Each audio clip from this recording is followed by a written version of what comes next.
என் இனிய தமிழ் நண்பர்களே, தெய்வீக குரலில் மனித குரல் என்ற தலைப்பில் மீண்டும் உங்களை சந்திப்பதில் மனமகிழும் டாக்டர் எம் சந்திரசேகரன், ஸ்ரீ மீனாட்சி மருத்துவமனை, ஓமலூர்.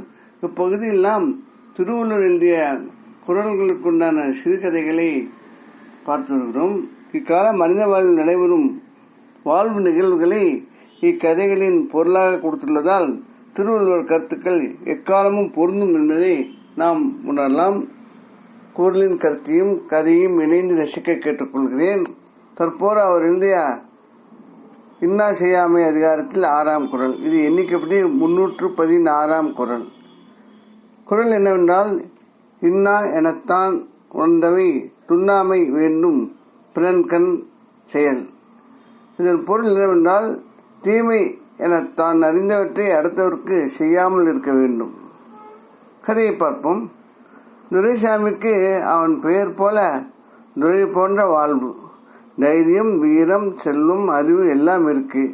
அப்பா கொடுத்த பொம்மை கம்பெனி, பருத்தி மில், விவசாயம், படித்து வாங்கிய வனத்துறை முதன்மை அதிகாரி பதவி என எல்லாம் அனுபவிக்கிறான் துரைசாமி. இதை ஊரே சொல்கிறது. 57 வயது, ரிட்டையராக குறைவான காலமே இன்னும் உள்ளது. மகன் ராஜ் MBA படித்து திருமணமாகி தொழிலில் அமர வந்த போது துரைசாமி அவனை விவசாயம் செய்ய சொன்னார். பொம்மை கம்பெனி, பருத்தி மில் தொடர்வது பற்றிய அவரது சிந்தனை பலரை வியக்க வைத்தது. இரண்டிலும் தன்னை நியமித்த தொழிலாளர்கள், பணியாளர்கள் தவிர புதியவர்களை துரைசாமி நியமிக்கவில்லை.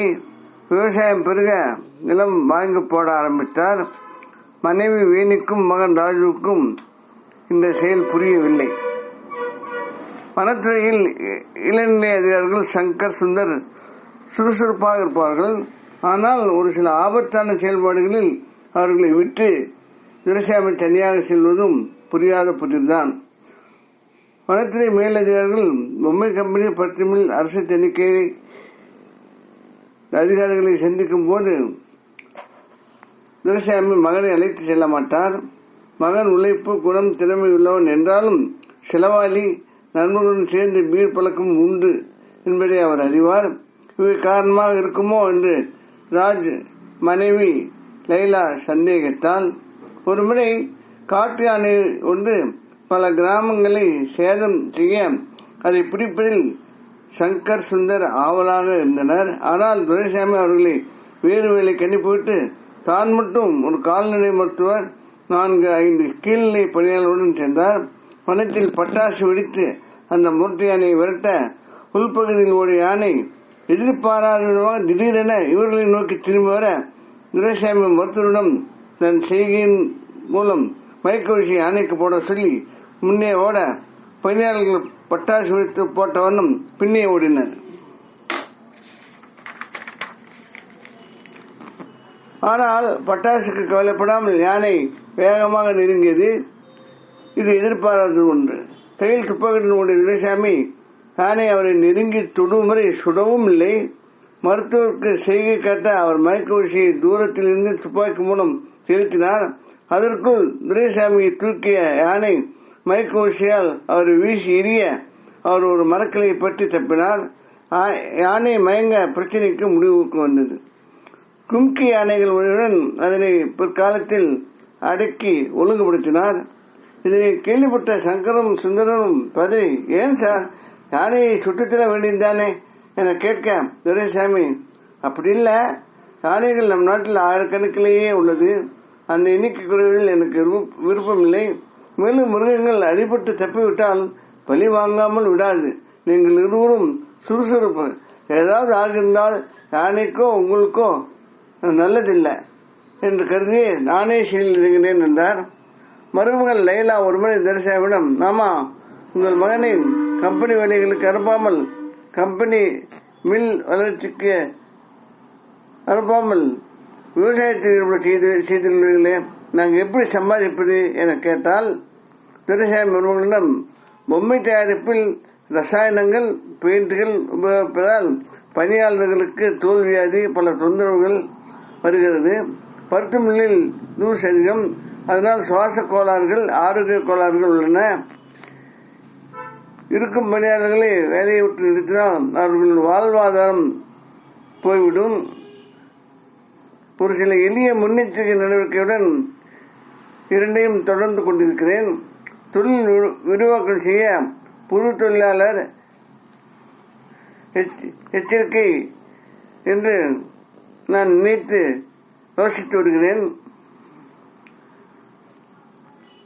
அதாவது மாசு கட்டுப்பாட்டு அலுவலராக என் நண்பனுடன் கலந்ததில் இதற்கான சட்டங்கள் உள்ளது தெரிந்து கொண்டேன். செய்வதில் செலவு இதை நீக்குவதில் செய்வதில் செலவு அதிகம் உள்ளது. இது செய்ய வேண்டிய சூழ்நிலையும் நமக்கு உள்ளது. வங்கி உதவி, விவசாய வருவாய், ரிட்டைர்மெண்ட் தொகை வைத்து அவற்றையும் மீட்டி இவற்றை பருத்தி மில்லிலும் உண்மை கம்பெனியில் செய்ய உள்ளதாக அவர் விளக்கமாக கூறினார். மேலும் ராஜ் பீர் விளக்கம் உள்ளவன். இது கம்பெனி அதிகாரிகள் நிர்வாகத்தை சந்திப்பில் மது விழுந்து லஞ்சம் வழக்கமாகி வருகிறது. ராஜ் இவற்றில் ஈடுபட்டால் உடல் கெடும். மன ரீதியில் லஞ்சம் ஏற்க சம்மதமா என்ற சந்தேகம் உள்ளது